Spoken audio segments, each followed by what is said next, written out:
Good morning! Papunta na kami sa Visayas. Pero magre-refuel muna kami. Ito, nagpapultang tayo. Dito tayo ngayon sa Matnog. So, ang ating kilometer reading ay 132,911 dito sa Matnog, Sorsogon. 61.50 per liter. So, 52.84, 3249. Papasok na kami sa port. Mabuti ng maaga. Naghihintay na lang kami na mag-loading ang barko. Ito ang barko na sasakyan namin. Nag-start na itong mag-load ng mga sasakyan at later mga pasahero naman. You may check the description box of this video para sa price ng RoRo tickets and other fees. Papasok muna kami sa loob.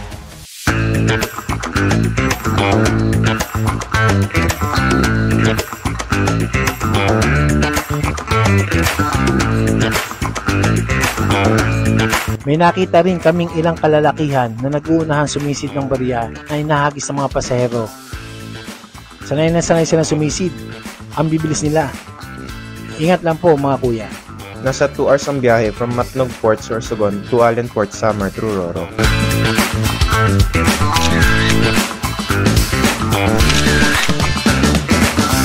Nasa Allen Port na kami dito sa Samar. Wow! Narating na namin ang Visayas! Una naming pupuntahan ang magagandang falls dito sa Samar, ang Tarangban at Bangon Falls. Walang entrance fee dito sa ngayon. Magbabayad ka lang ng 300 pesos para sa tour guide. From Tourism Office, may 10 to 15 minutes travel papuntang Tourism Assistance Center. Dito na rin magpa-park.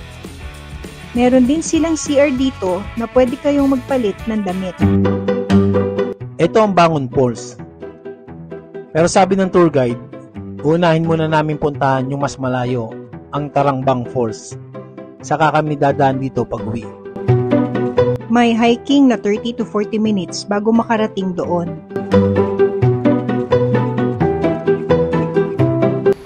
Han, ilang steps to?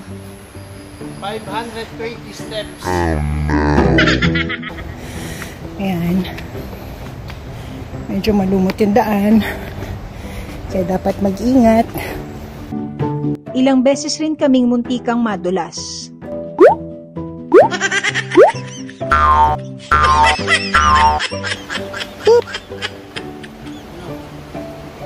Muntik na. Naririnig na namin ng waterfalls. Malapit na kami sa wakas. Buti na lang inuna namin to. Nabawasan agad ng 50% ang aking enerhiya. Nestled within the lush greenery of Calbayog City, Tarangban Falls stands tall as the highest waterfall in the area. Unlike most waterfalls characterized by their vertical descent, this grand display of nature boasts unique slanting rock formations through which the water cascades.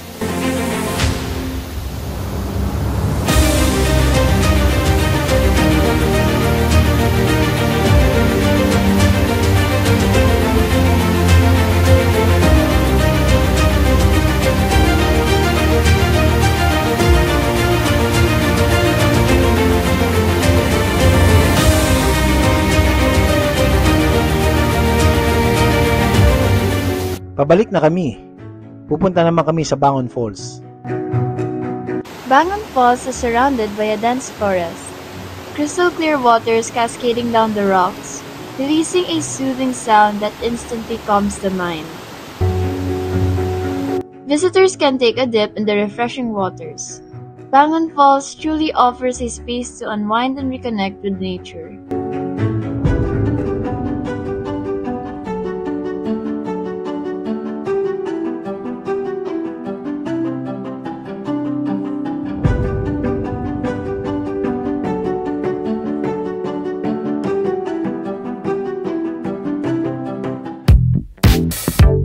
Kakain muna kami dito sa Kamayan sa Karayman. They offer traditional Filipino favorites. At nagain nila ang kanilang popularity dahil sa kanilang mouth-watering chili crab dish. Kainan na!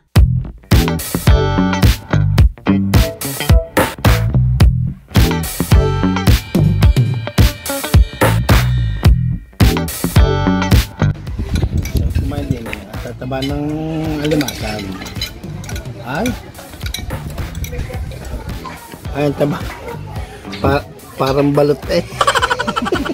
Sarap. Sarap pa sa... Napapakumay ka talaga. Magpapahinga muna kami. So hello, today we're at the Vista Pension.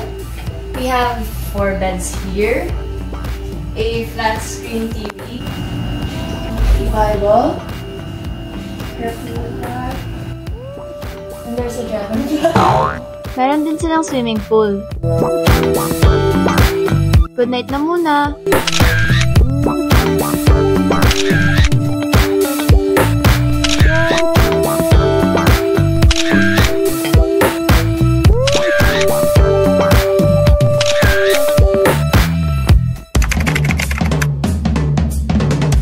Magandang umaga ulit.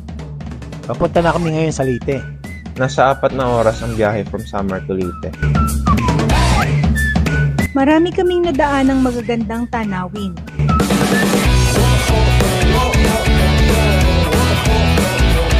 Dinaanan rin namin ang Imelda Park na malapit sa Kapitolyo ng Samar.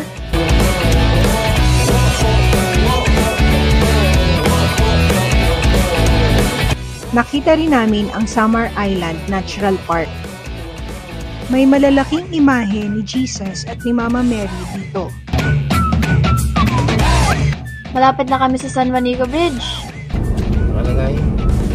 Welcome San Juanico Beach. Dito na.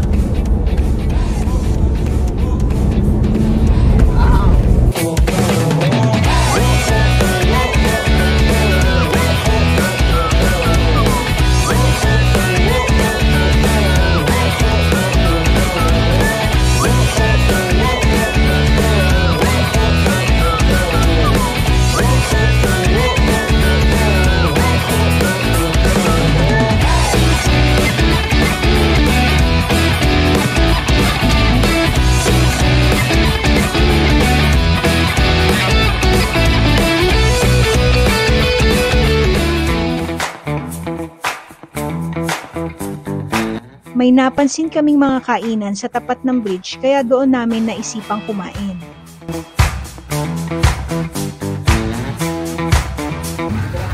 Okay, dito kami nag-lunch dito sa Just Resto de San Juanico. Masarap ang pagkain.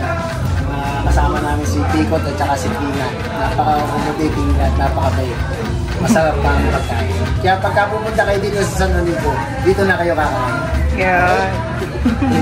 Thank you. Nirecommend din ni Kuya Pikot at Ate Trina ang resort na ito. San Juanico Street Beach Resort and Restaurant. Nasa tapat din ito ng San Juanico Bridge.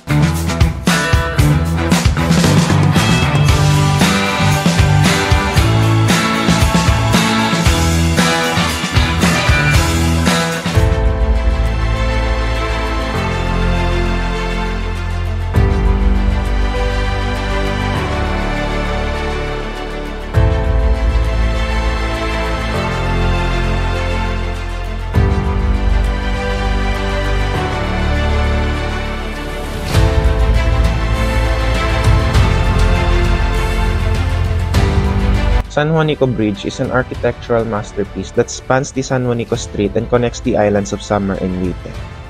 May haba itong 2.16 kilometers. The bridge offers breathtaking panoramic views of the scenic San Juanico Street and its surroundings, attracting tourists.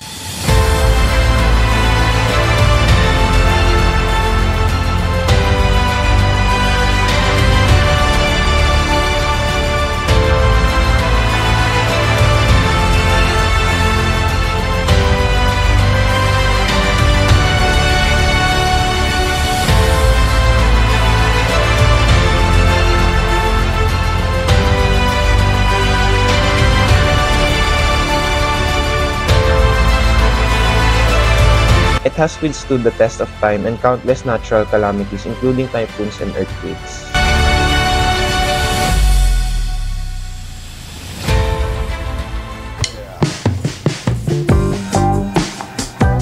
Dinner na!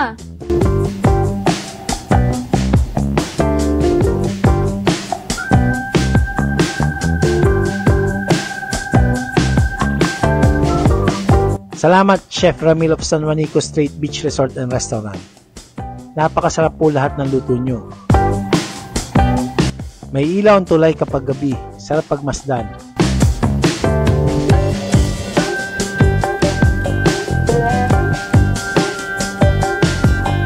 Matutulog na kami. Good night.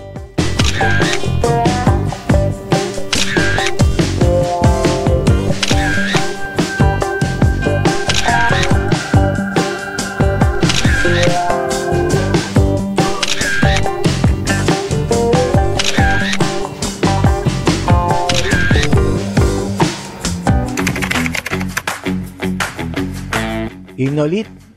Papunta na kami sa San Ricardo Port dito sa Leyte. Magrororo uli kami papuntang Surigao. Madadaanan namin ang Agas-Agas Bridge. Excited na kaming makita ito.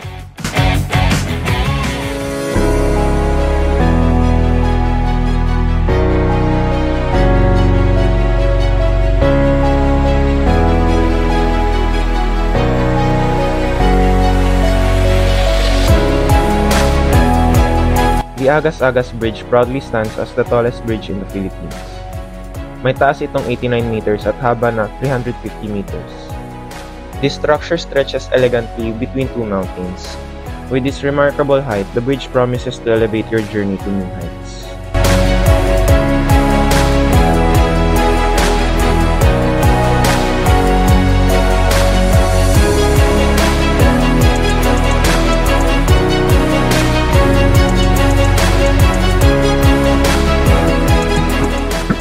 Biyahe na ulit. Nandito na kami sa San Ricardo Port. Kaso, marami palang na-stranded na sasakay ng barko dahil sa mga na-cancel na biyahe nung nagdaang bagyo. Yung iba sa kanila, 3 araw na stranded. Sabi sa amin, imposible na daw kami makasakay today. Baka bukas daw o sa makalwa pa. Wala kaming choice kundi maghintay, kaya nagpalis na lang kami. Things don't always go as planned, kaya be prepared sa mga ganitong circumstances and stay calm. Buti na lang, may malapit na lodge daw dito na pwede kaming mag-overnight. Dinala na lang namin ang area at nag-dinner na rin sa may plaza. May mga bazaar dito tuwing gabi.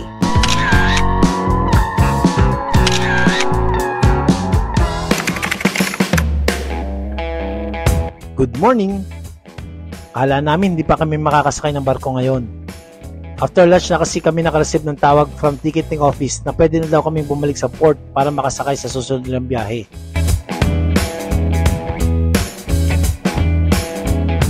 Nasa 2 hours ang biyahe from San Ricardo Port Leyte to Lipata Port Surigao through Roro. Makikita ka na rin namin, Mindanao.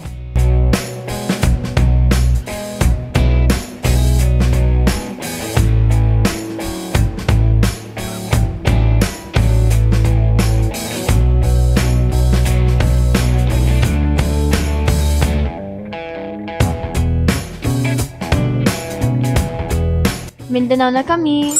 Kaya Luz Vimin? Check, check, check.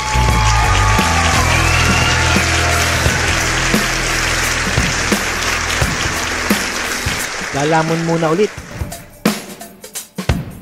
Masarap daw dito sa Surigao City ang mga inihaw nila. Lalo na dito sa Pier View. Hindi ito yung nasa Novaliches, ha?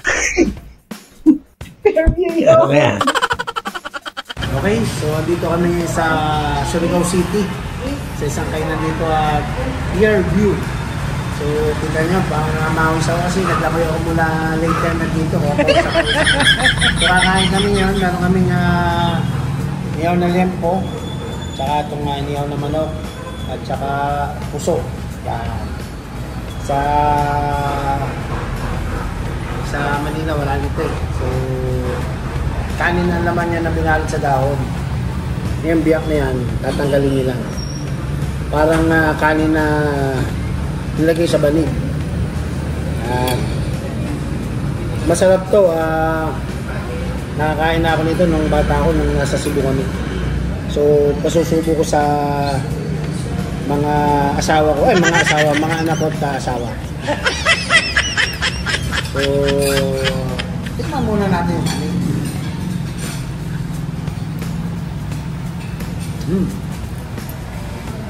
Talagang lasang kanin. Tapos yung lechon nila, malaki lang. Lechon, ito. Ito timbalat. Liempo. Yan, lechon liempo. Kami na inihaw.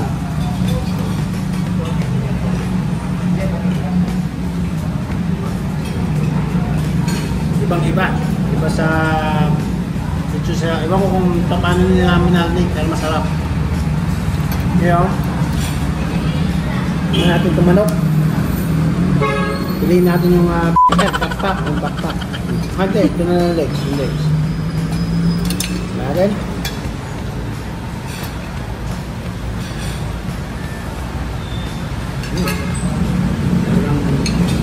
Talagang mainit.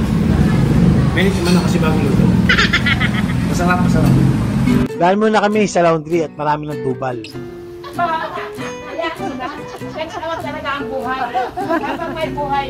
Yan. Okay, sige. Ate, Salamat sa si ate. Thank you, ate.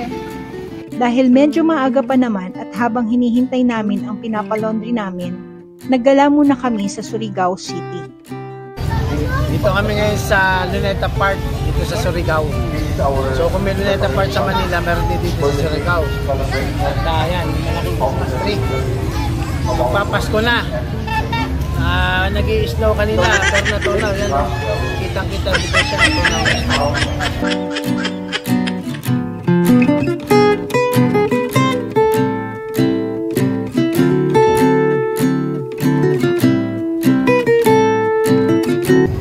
Sa Batangas, meron tayong kapeng barato. Dito naman meron kapeng barato. Nabusan na kami ng panggas, kaya naglalakad na. Today we're at PHL Traveler's Place. So this is where we'll be staying for tonight before we go to Surigao tomorrow. Pahinga na muna kami. Good night. Next stop, Siargao. Abangan niyo po yan sa next vlog namin.